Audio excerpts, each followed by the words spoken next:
The following is a voice narration of the parable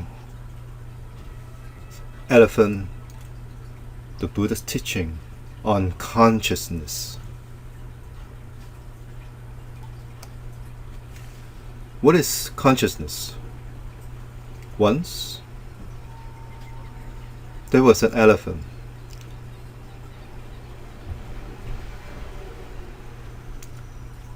who lives across a vast river.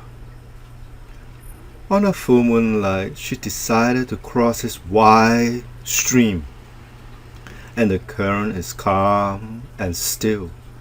In the middle of the crossing, a little red bird flew in and said, "Good evening, elephant. May I take a ride on your back?"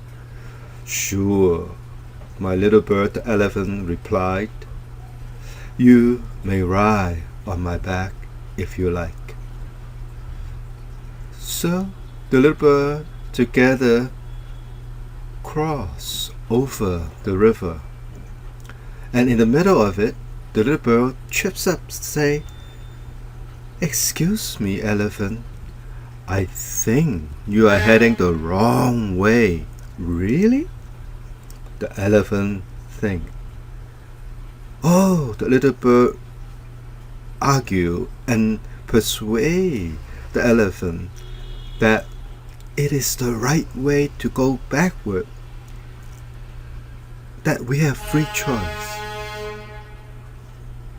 So the elephant say, "Okay, maybe I should retrace back to the other shore." The bird flew away, for it could not have flow away from the elephant, for it does not have the strength to fly across the river by itself.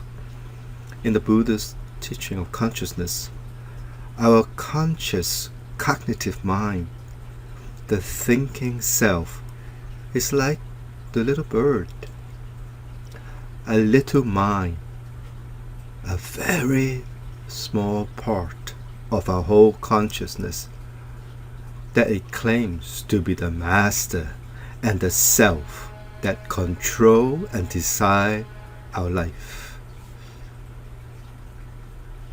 The river that flows is the karmic flows of destiny and life itself.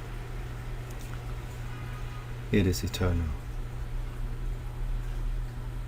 This destiny started before we were born and will continue to flow after we die.